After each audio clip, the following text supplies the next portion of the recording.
This is Prompting Potential, where we step into the world of entrepreneurs, innovators inside and outside of organizations who ignite inspiration, fuel innovation, and unleash imagination against all odds. Prompting Potential spotlights incredible individuals and influential ideas at the intersection of leadership, technology, and transformation. I'm Roger Rohatke, the Chief AI Officer at Chai, and you can find us at heychai.ai.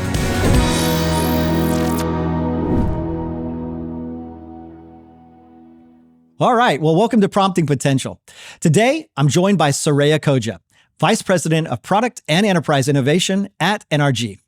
Suraiya leads a team at the intersection of product, analytics, technology transformation, and innovation, helping NRG turn data into real-time insights and systems that serve people across the value chain. She's worked in the energy sector previously for NRG's retail brand and Direct Energy, and built her career with a deep focus on people, outcomes, and innovation at scale. Today's conversation explores how human-centered AI and data is transforming energy innovation at scale, turning technology into solutions that truly empower people. Suraiya, welcome to the show, and so great to have you on here. Thank you for being a guest. I want to start off first by just getting a chance to learn a little bit more about your background and your story. Definitely. So it's definitely been a nonlinear journey, right? Like you mentioned, my background is in finance. I have my master's MBA in finance, my bachelor's in finance. And I started my career back in San Antonio.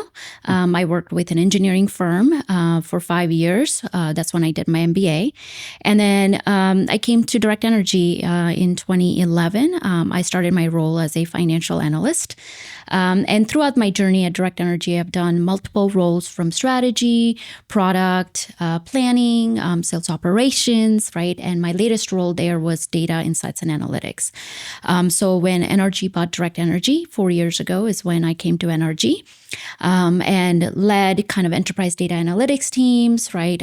Was part of product teams, and my latest role right now is enterprise innovation.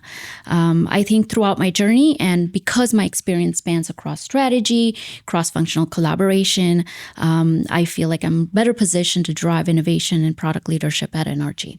Yeah, no, I love that. And so let's go back, right? You said San Antonio. So I actually went to college when I was very young. My first semester in San Antonio at UTSA. I love San Antonio. Actually, what I really love also are the tacos in San Antonio, breakfast tacos to be specific. Any favorite place? I would say Alamo Cafe was one of them. However, I do think Houston has better tacos than San Antonio. Yeah. I'm with you on that. Yeah, it's funny.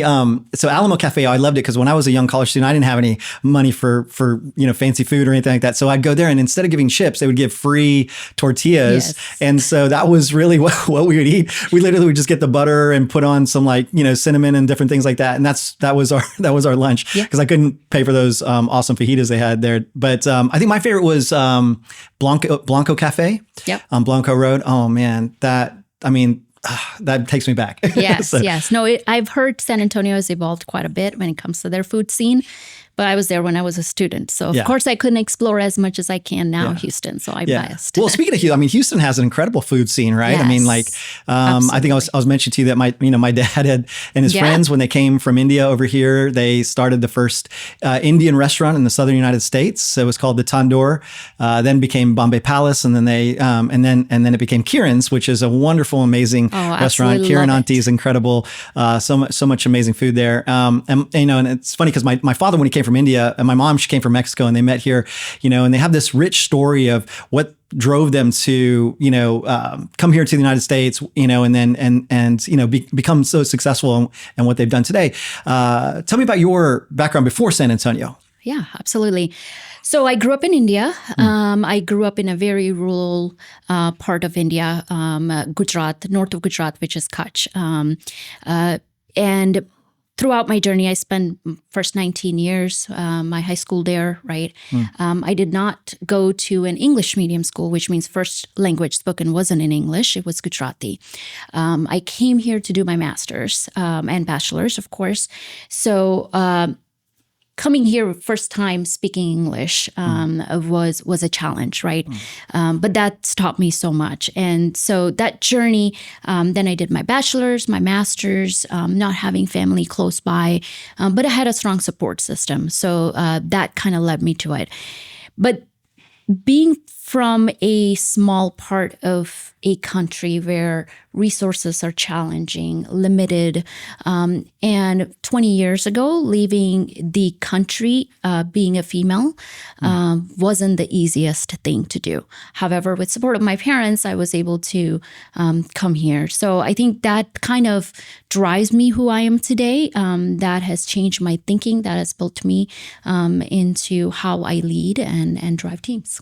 Oh, I love that. I guess when you came here, what was your first impression? I mean, things were quite different from where you grew up. So Yes. It's funny. It's a funny story.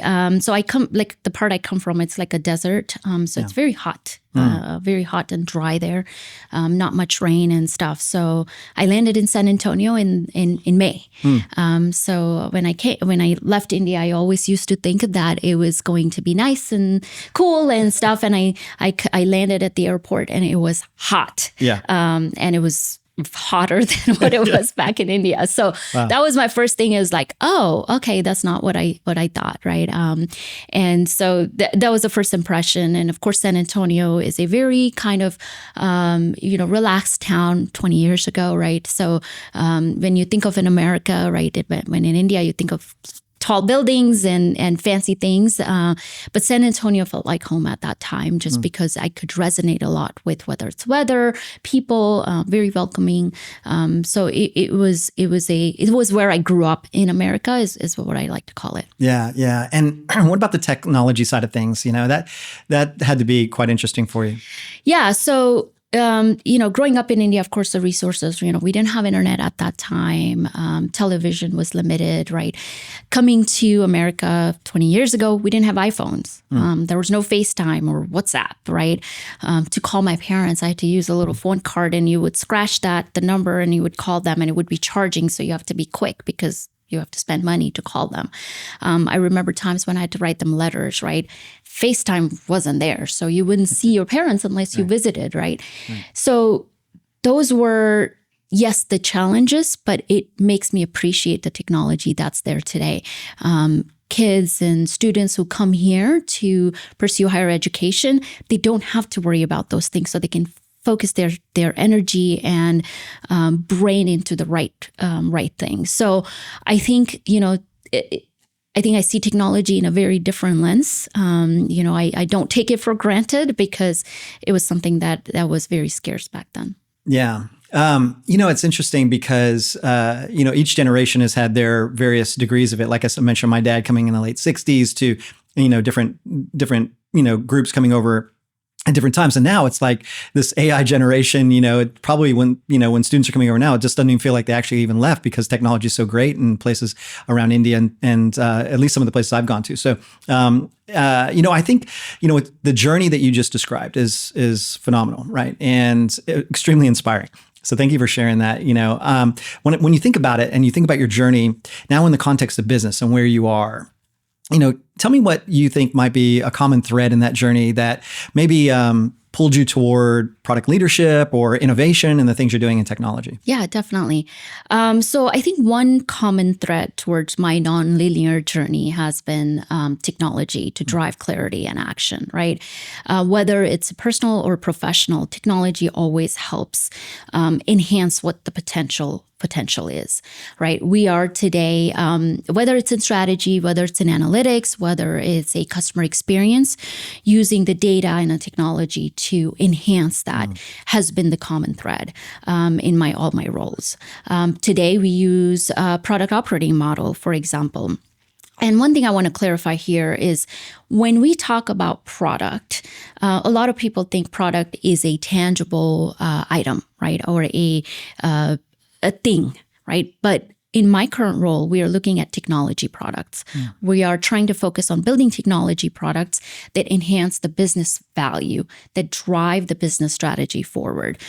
So technology product operating model helps me drive the large scale complex problems, right, into action, and turning ambiguity into clarity, and not only just focusing on today, but building what's next, what's good for the future. Yeah, no. So, I totally resonate with that, because when you think about that kind of operating model that you built, there's probably some core components of it that really come down to, probably really people, right? And how, it can make a difference and make change and stuff. And so when you think about your, view of what you just mentioned and stuff, and and the aspects of that technology, was there a moment maybe in your career, or maybe when you were learning all of this stuff or beginning to do it, that you realized that technology wasn't just a tool, wasn't just a product for efficiency, but really a force for meaningful change for people? Yes, absolutely. So traditionally, IT or technology is seen at an organization as something that keeps the lights on, right? Make sure systems are running so the business can move forward. But it's beyond that. It drives growth for the business. When I took on this role, I realized that technology is a key enabler for business growth, is a key enabler for business transformation, and of course needs to keep the lights on, but also it's beyond that. And all of that comes in with bringing the people, processes, and purpose together, right? Making sure that people understand that it's just beyond just running the systems, and that gives people the purpose, the employees the purpose, customer the understanding of what's needed to drive the business forward. Yeah, and that purpose is key, right? And that's, I think, really powerful that you mentioned that. And I think, that this company that you're in now, right? It's embedded and connected to so many lives around the nation, even my own, and you're behind there making a difference and stuff, and especially in the side of innovation. And so when we think about innovation in NRG, I have some questions around that. But before we go there, just some questions on NRG. Some people may not know NRG is based here in Houston, where we're filming here, and it's been a staple of this cultural part of Houston, because they have the naming rights to this the big football stadium here, which is pretty big. I mean, it's huge, right? It's the NRG Stadium, and they have NRG Park, and even I think it's NRG Astrodome even as well, for those who remember that. And so I mean, I guess my first question is, do you get to go to the games, or, Well, I'm not a big sports person. Okay. So, that's not something that I would really prefer. Gotcha. Concerts, on the other hand, I could probably prefer that. But yes and no, right? It depends. Yeah. It depends. We, of course, own the naming rights, but not the stadium. But one thing I do want to mention, that we're partnering with the Houston Host Committee for the upcoming World Cup. Cool. So we are looking forward to working with the committee to bring the game to Houston, and hopefully I'll get to go to a few games. That sport I would like to go attend. There you go. Right. I love watching the World Cup. So. Okay. No, that's awesome. Yeah. I mean, that's going to be really exciting for Houston, I think, and NRG. Do they keep the stadium called NRG, or what happened? Yes, I think during the time of that period, we call it the Houston Stadium. Oh, okay. Just so that Houston gets the name. Yeah, right? yeah. But it is an NRG Stadium after that. Yeah. So cool. Well, so there's this public side of NRG that everybody knows. Obviously, we're going to games, concerts, whatever. There's people standing out in the parking lots trying to listen to Taylor Swift as she's inside because they couldn't get tickets, like myself or whatever. And then there's the side of what NRG does with providing smart home technology, energy. There's so much that goes on behind the scenes in that world of innovation. I guess. People don't realize probably how impactful a company like NRG is. And so what does, I guess, product and enterprise innovation actually look like inside of NRG? Yeah, it's a great question, because innovation at NRG looks very different than it did few years ago. The world has shifted quite a bit in the past few years, right? NRG is not just an energy company anymore. Yes, we have our strong brands, but we are beyond. We are at an intersection of energy and technology. And that means that we are competing with the companies that are shaping the future of energy, right? These are the big technology companies. So we have to fundamentally change how we think and how we operate. We have to move fast. And to do that, we have to innovate for future and not for today. So, of course, we have to look at what's happening in the market today, but we have to look at the opportunities that are going to come in 5 or 10 years from now. And of course, we have a framework that we are going to be operating under for enterprise innovation. Energy industry has been very traditional, right? Because it's about energy or power is very kind of stagnant. But now it's different with the emerging AI and the demand of power. And so that's where kind of we, and the product operating model allows us to do that in a way where we can bring the business. We are agile, we are nimble, we are fast, and we are able to change with the time and do it really quickly. Yeah. And, if we go into that and just double click, what you just mentioned was taking innovation way beyond the way that a traditional tech view would be, and looking at it from the lens of how it couples with how people will actually interact with a company like yours. So, maybe talk to us a little bit about the experience side of things. And I'll give you an example. I know that our company, Chai, had, worked with companies like yours, actually even yours, around elevating the customer experience and focusing on, how that experience can be something that people really, fall in love with and actually are delighted by, as opposed to, what it could be alternatively if you only focus on tech. So putting humans at the center. So, how does innovation and experience and customer experience or user experience coincide? Yeah.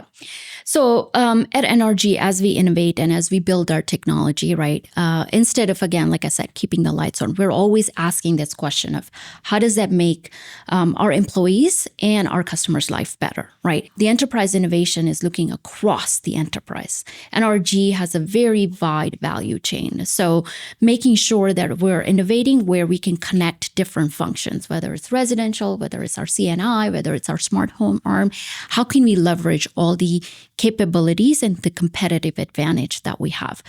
Some of the examples that I can give is, for example, in our plant operations, right? We are using AI and the technology to do the proactive and predictive maintenance to make sure that we are reliable, right? And to avoid any failures that can occur.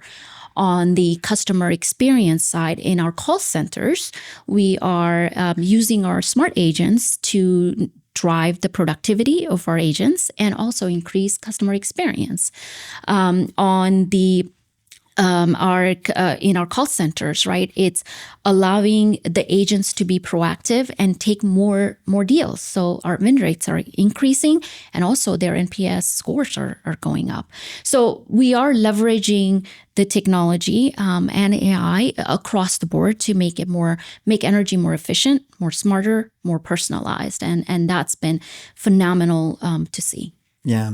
And I can imagine it's not easy to bring this innovation across the line at a company as big as yours, or really any place for that matter. Over the course even of my career, innovation is something where, you're kind of pushing at the edge, but you have to bring people along, but you also know that you need to stay, up to date or ahead of the curve or whatever you want to call it. And inevitably it's met with some resistance, right? So that idea that you have, that excitement, that passion, whatever that is that you're trying to bring across the line, might be bogged down with resources or legacy processes or skepticism or, what have you. And, I think about these moments that we've faced, right, where there's significant pushback and challenges. And I guess it would be great to, hear how you deal with those and how do you bring an idea to life in the midst of maybe that resistance or that pushback or just people maybe not even, fully understanding what could be the potential of that idea that you want to bring. Yeah, absolutely. So I think I would say short answer is alignment is the key. Right. Making sure that you are aligned with the business strategy. So in the technology team that we are, any initiatives that we do, anything we do has a measurable goal, right? It's a monetary goal that's aligned to business strategy and then organization strategy. So they are kind of connected. Delivering adoption in a complex organization. So one of the things that we are focusing on is bringing in the internal expertise to drive this, right? Making sure that we bring businesses along and our functions along from the beginning. And we are able to evolve one with their needs, right? And do it faster.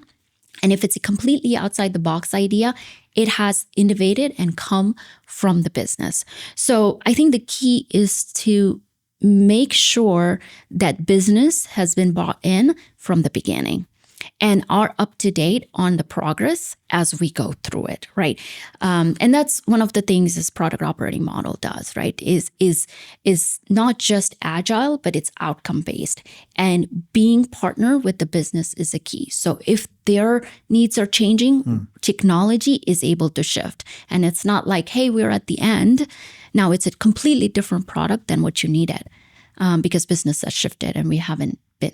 So I think collaboration is a key. And one last thing I would say is when it comes to innovation, sometimes not doing and not doing certain ideas is also a success because we avoided a lot of cost or we avoided a lot of money that would have been spent on something that isn't. But making sure that we are clear, we are open and transparent when it comes to communicating with the organization, with the leadership, with the teams that are involved in it. It's never a siloed effort. Yeah. And it reminds me of a little bit of my background when I was at BP, leading design across the company and digital transformation with those teams. And it was so complex, right? We were designing for B2B, B2C, B2B2C, B2G, business to government, B2E, business to employee, right? And enterprise, and then B2Me, right? The human, right? You know, what we need. And when you look at that complexity in the energy, industry just in general, I can imagine that when you take all those, data points, all of those, regulations and details that go along with that innovation can get locked up around all of that, right? Legal, and a myriad of other things, all the tape, right? And I guess there's this piece where people have to figure out, how do I now go beyond these challenges and actually bring it into an actionable way for our teams to be able to deliver, right, and make it more people-centered. So how do you and your team translate these complex languages of energy and data into something that's actionable and people-centered? Yeah. I would say storytelling. Right. I think when it comes to technology, technology teams need to be able to translate these complex systems and complex language into a simple storytelling language that people can understand. They can relate. That's more human-centered. So I think through our operating model and the way we work, our focus is to be able to take technology and translate into a language that business can understand, and they can understand that it drives the value and it drives the business forward. So I think anything that's there, if you can translate that everybody can understand, I think that makes it easier. Yeah. So it's interesting because you're out there talking about technology, AI, and I think in one of your recent posts, you described working with AI and analytics as reading a new language. And I guess when you think about it in that way, there's a whole side of trust and building trust. And so how do you help your teams navigate that shift and, build trust with these intelligent systems? Yeah. I think we very early realized that change management, and there's multiple aspects of it. And I think the first and foremost is change management, right? You have to make sure that you bring people along on this journey. They understand. You have to communicate clearly and deliver the value quickly, right? Is you can say all things, but if they're not seeing the value, it will be hard for you to bring the teams along. So I do think the change management at an initiative level and a change management at an organization level is a key. Because if you don't have your teams that are coming along with you on this journey, then it will not be successful because, again, it's not a siloed effort, right?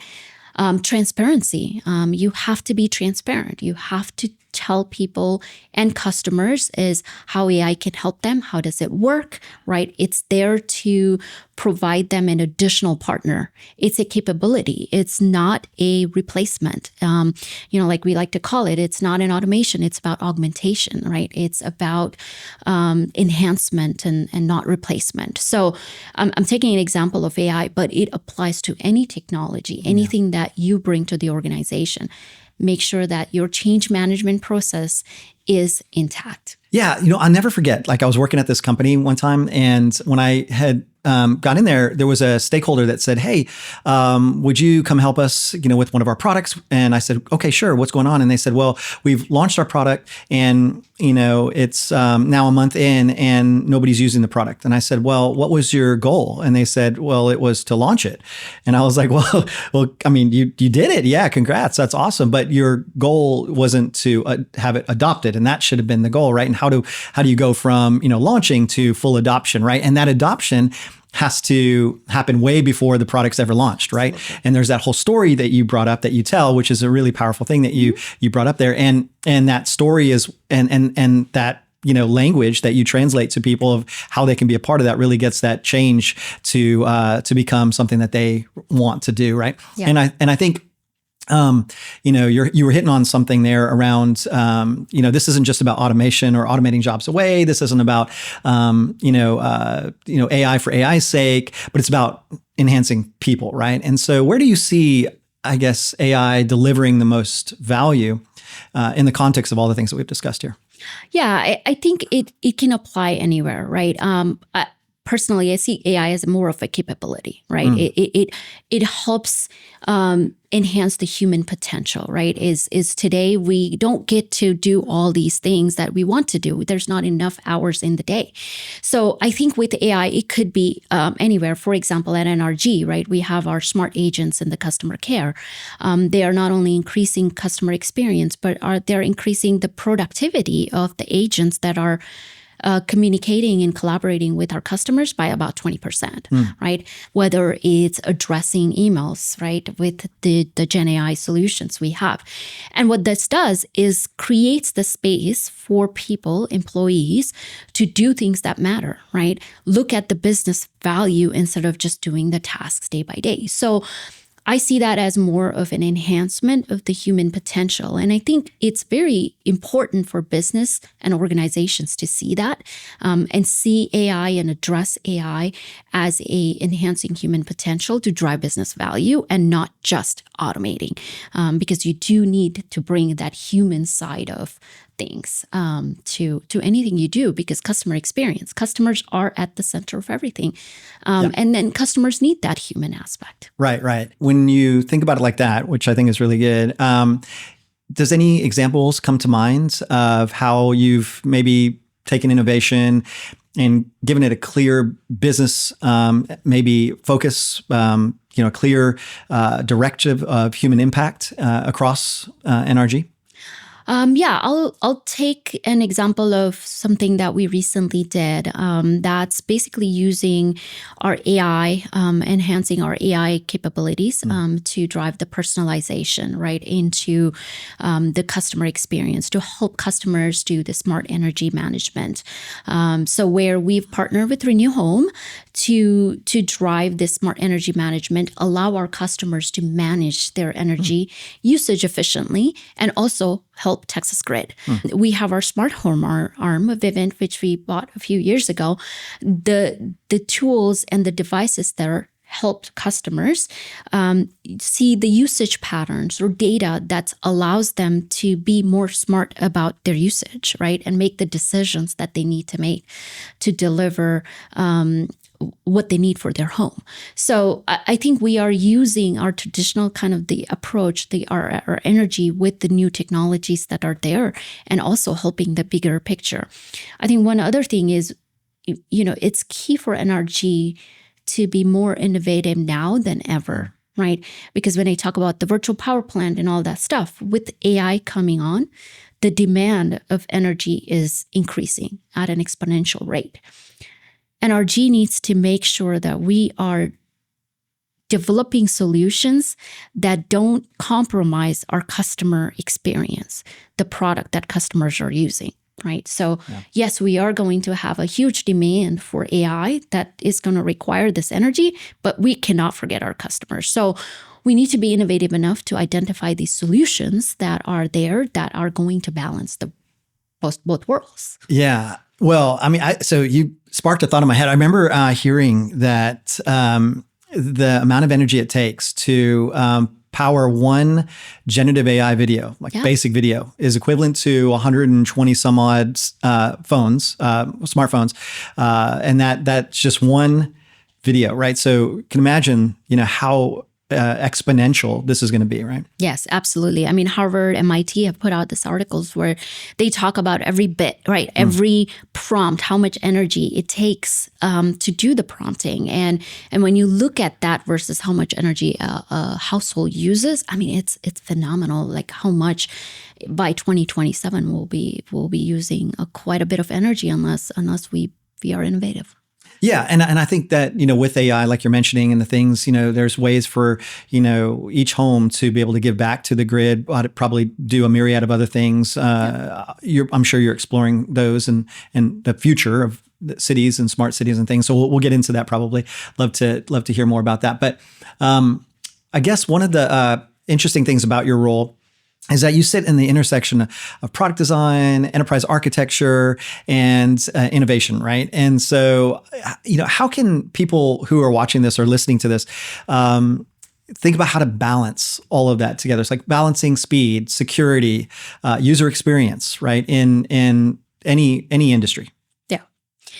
So it's a great question. It's a complex question, right? Because again, it is a challenge that every organization faces. How do we make sure that we are working cohesively? So whether it's an enterprise innovation, whether it's a enterprise innovation, right? And we call it enterprise because it spans across our value chain, while driving the business forward at an individual function level as well. We have to make sure that governance is baked into our every step of the way, right? We are also making sure that we're building solutions that are sustainable so that we are not having to rebuild the same technology, same solution every time there is a need. So making sure that they're sustainable and they are nimble in a way that if we have to make a tweak, we are making a tweak faster. And also making sure we're doing that, all of that safely and securely, right? Privacy is a key. Compliance is a key. And making sure that we are not just agile to move faster, but we are doing it the right way. So like I said, it's a balance. It's a juggle. Right. But as long as you are transparent, as long as you bring in the cross collaboration and tell the story as to why you're doing it, you keep the holistic business and organization vision into mind. You start at the top level as to what is it that we're trying to do, and then find the solution to get there versus starting with the smaller solutions or starting with the smaller technology. You can get there. You can get there with the right mindset. Yeah. So your passion on this is so evident, and you're spinning so many plates, right? I guess what's one maybe upcoming initiative or solution that you are most excited about, that's probably going to, be here in the next 12 to 18 months? Yeah. I kind of talked about the virtual power plant, right? I think that's a big one, right? I think it's like I said, it allows the customers to be smart about how they use their energy, be able to understand their usage. So now they have the data that they didn't have before, right? We are able to connect our smart home arm with our energy arm, right? And help the Texas grid. So I think it's kind of best of all the worlds. And it's just a part of the larger virtual power plant possibilities, right? We are looking forward to exploring what else is there, right? We already have our CNI arm, which does a lot of virtual power plant demand response type of products, which have been helping the grid for a long time. And so I think it excites me more because technology it's not just about now replacing a task, right? It's more than task replacement. It's about increasing the potential, a human potential that's there, right? Whether it's giving customers ability to do what they want, whether it's giving our employees and our people to do something more than what it's there. And that's what inspires me and helps me kind of see the different lens of technology that I didn't see before, because it was always the IT that keeps the lights on. Yeah, it reminds me of this when I was working at this company, and they had invested in a startup that was very innovative. They had taken all of this data from NASA's Jet Propulsion Lab. They worked with Caltech and all these things, and then they were leveraging AI and satellite technology to bring some innovation across the globe. So the problem they were looking at was I believe in Western Africa, where there was 40 hours of time a month where there would be no power, no electricity for people across that region. And so they surmised that they could leverage AI and these satellites to be able to build something called cognitive power plants, to be able to reduce the amount of of loss of energy and filter that in such a way that people could have light more through their evenings as well. And so when you're thinking about beyond just these cities that we live in here, but the rest of the world, what's your view of that? I mean, I would go back to kind of my experience, right? Growing up, like technology wasn't as accessible as it is, right? Not having hot water, right? To having hot water, just an internet, right? Internet at that time, I think I remember sending a first email, right? That was a huge thing. So I think these technologies are moving so fast that it's making the world smaller, right? It's bringing unimaginable things to the world, parts of the world that's not there today, and the potential that it can bring, right? India, I grew up in India, right? India is one of the fastest kind of growing economy today. And when it comes to technology, they are ahead, right? Yeah. So again, they've come so far in 20 years. Technology allows you to do that. So technology allows us to reach to the parts of the world where we weren't able to before. And it gives them, again, human potential, right? Whether you have the background in technology or not, right? Technology allows you to kind of achieve that. Yeah. When you brought up Harvard earlier, it reminded me of some work that we were doing there, where we were working with these, what we called synthetic humans, right? They were digital twins of our customers, and we were able to interact with them and ask them questions and stuff. This is several years ago, it's about 2023.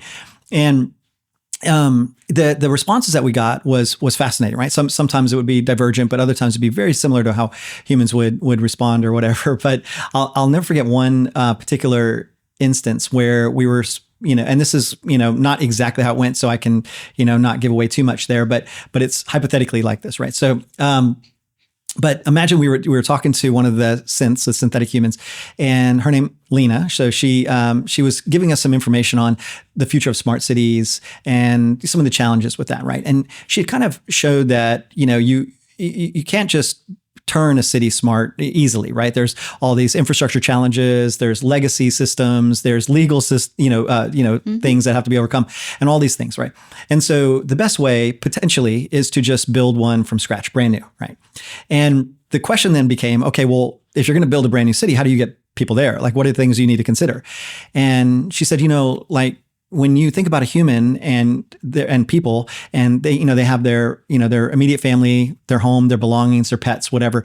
But there's so much more than that. Mm-hmm. And she says they are connected to their whole environment around them. Mm-hmm. They go to their places of worship, or their concerts, or their art exhibits, or their schools, the education system, their grocery stores, right? Their whole life is revolving around also family and friends, and so it's so much more. And she said, you can't just move people, their belongings, and their pets, but you have to move their entire ecosystem. Absolutely. Which was interesting, because when we asked then a human like the same question, the human was like, yeah, just move them. You know? So there was this artificial empathy that she had, which was fascinating. Yeah. However, when you think about it, and to have a smart city of the future or whatever, it has to start with our smart homes, right? And some of our things that we're doing today. And you all are on the cusp of that. Actually, you're out trailblazing in a lot of this. You, I think, acquired a company called Vivint for security and smart home technology and some other things. How does NRG combine all that with, the amazing, work that you're doing to deliver energy to homes, and to businesses and other things that you offer, as well as something like a Vivint offering? How does all that come together, and how do you help drive innovation in that? Yeah, no, definitely. So I think NRG, like I said, right, energy is not just about energy anymore, right? As the technology evolves, as people understand a lot more about data and insights, and we all know data is gold, right? So to provide that data, we can't just provide the data or insights to our customers without having a tool that allows us to do that, which is where our smart home arm comes in, right? It allows us to connect the energy usage with the patterns and be in the home to understand customer patterns, give them what the data they need to make the decision, whether it's EVs or their thermostats, right? And so I think being connected in our power plants, using our predictive capabilities to make sure the failures are less, so that it's more reliable, right? I think that's where NRG, again, like I said, energy is beyond that. As the more technology and more evolution comes, right? There, we had more, when the microwaves or dishwashers came, right? It was like, it's going to give us more time to do other things, but no, it created more jobs because now there's more to do, right? So technology is never about replacement. It's about enhancement. And so now we are trying to marry the energy with our, smart home arm, where making sure that our customers' homes are safe with the cameras and the doorbells that we have, right? Make sure they have everything in one app. For example, we have our one app where you can see your energy usage, as well as you can see your home patterns, right? Cool. So, and they don't have to go through multiple apps. So these are some of the things that we are working on and developing and delivering to make our customers' lives easier. Yeah. That's really good. And, I think it's interesting you mentioned the microwave. I think 1955, 70 years ago, the microwave took off. I don't know, it's like a fun fact, random fact. But that same year was interesting, because 1955, 70 years ago, was the year that artificial intelligence was coined, the term, at Dartmouth College. So around the same time that the microwave's taken off, Velcro was created, Disneyland opened, McDonald's opened, but also the semiconductor side of things began, and so many other things, right? That year, and to see where we are now. And how all this is now interconnected with AI, with the future of how you'll interact with making your food, or and even maybe robots in the home, or what have you. Absolutely. I think it's no longer just in the movies, right? It's happening now. Yeah, right? And all the movies we've watched are coming to real life, right? Yeah. Technically, the robots, the AI, and I'll go back to my experience, like when I first came to America, right? We didn't have ChatGPT, right? Even translating things wasn't as easy, right? You can just talk to ChatGPT and get the answer you want. Of course, it's not perfect, right? But we are getting and the things that took 20 years to develop are now taking 2 years, 5 years, right? It's just moving so much faster. Yeah, I mean, we have an AI voice agent, and one of the capabilities, like the other day, he could just listen and respond in Portuguese, and then English or whatever, and other languages, and it's just wild and seamless, And obviously, there's more learning that needs to take place for colloquialisms, but and the common slang of the world, but especially Gen Z slang. I don't think AI's picked that up yet. Well, I don't know. I need to pick it up because I have 2 daughters. So right. Well, I need to learn that. That's right. I think most of my kids, that food was bussing, right? So that we were talking about earlier.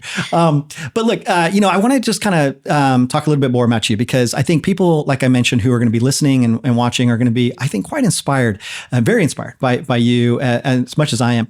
And I think, what's fascinating and awesome about the way that you've spoken publicly and positioned things is that you've been very vocal, right, around creating a space for more women and underrepresented leaders in tech from, different places around the world, or wherever they may be, and even here in our country. And I think it'd be awesome to hear your advice on that to maybe someone who's early in their career, or who's aiming to lead innovation, and they may not know exactly how to go about that. So. Yeah. So I would say start with understanding business and technology, right? I think even though my background is in finance, I think one of the things that drove me into my multiple roles is because I've always wanted to stay close to the business. And my current role allows me to do that. So having both an understanding of business and technology is a superpower, right? Because then you can do storytelling, you can connect the dots, you can provide the insights that are needed, that's needed. Go with what you have, right? And believe that you can get to what you need to with whatever you have, right? You have the strength, you have the ability to shape that new chapter, whatever that may become. Be open to the possibilities, right? And stay curious. And make sure that you are surrounded by the people, right? That are right. It's never a solo effort, right? Trust your teams, right? Bring along the people that support you, that empower you, that help you grow into the journey that you're on. Because again, having that kind of support system is what's gonna help you get to kind of where you need to go in the next role or next step in life. Yeah. I mean, I think you have, even on your teams, like you're surrounded by people with different perspectives, different disciplines and so forth. And really this diversity of thought. Like how do you harness that diversity of thought to perhaps make innovation even more impactful? Yeah, I mean, diversity is key, right? Because it brings the visibility into some of the blind spots, right, that you have, because you are so focused on doing things a certain way for so many years, right? Bringing a different perspective helps you think outside the box. It helps challenge you in doing things that you wouldn't have usually done. So bringing that different perspective, our external advisory board is an example of that, right? Bringing that external thinking perspective for someone to come and just challenge your ideas is what it's about, right? And again, it's not just a solo effort, right? It's about teams who trust each other, right? Who are moving in the same direction, who are on the same mission to drive the business forward and build for the future. So I think personally for me, right, you can have someone who have the perfect experience and the technical background in what you're trying to do, but bringing in that different perspective helps you create that something new that wouldn't have been there otherwise. Yeah, it's really amazing because I was thinking about your background and your hometown.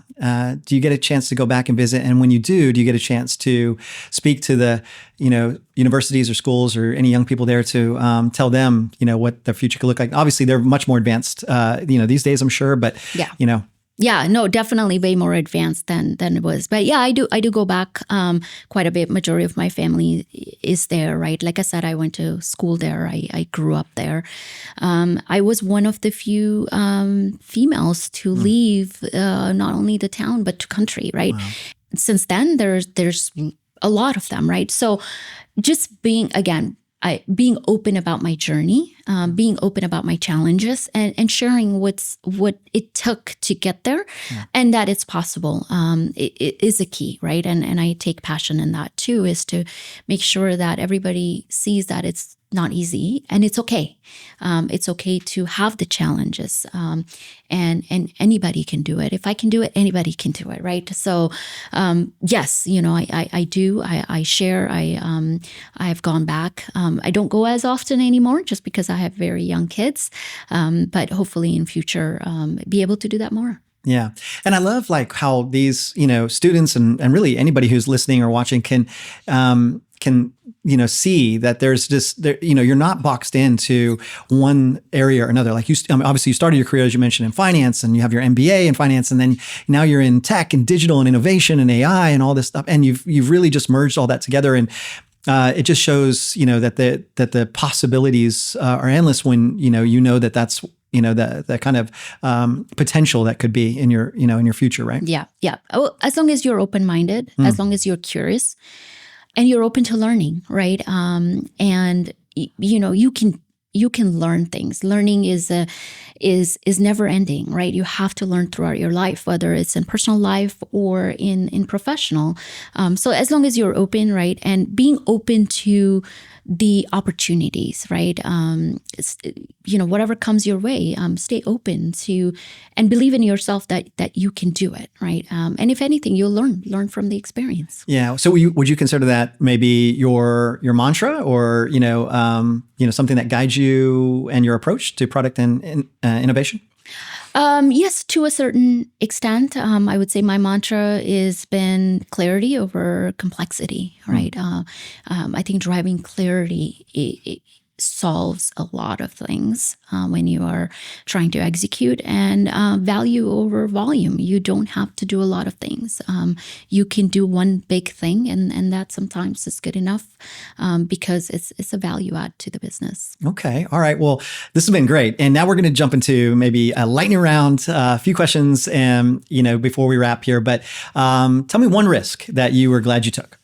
Well, the whole journey has been a risk, right? Whether it's coming to America, right, leaving the family behind. But I think recently, stepping into this product and innovation role without having a traditional technology background was a big risk that I took, right? But I'm glad that I took that risk because it allowed me to lean into the learning, which I talked about, right? Is allowed me to push beyond my boundaries, right? My experience into understanding the business, cross collaboration, has helped me kind of frame up this role in a way where I feel very good about where we are. And then trusting the teams, right? Make sure you are surrounded by people, like I said earlier, having a team that's strong and that can drive this thing forward. So I'm glad that I took that risk, and I'm glad that every risk that I've taken, I have no regrets. And I'm glad and happy where I am. Yeah. Okay. So a book, tool, or leader that has shaped your thinking. All of your questions are not straightforward for me because I would say there's, usually not a book or one single person or a one single thing or a tool that shapes your mindset, right? It's a combination of things. So for me, like I said, it's been a journey, and it's a multiple things along the way, whether it's a book like Extreme Ownership, right? That kind of shows you how to lead the teams and how do you change your mindset. It's podcasts. Like I love listening to How I Built This, right? I mean, that podcast shows a lot about resiliency and how the CEOs kept going regardless of challenges, and how the big organizations are built, right? Or it's people.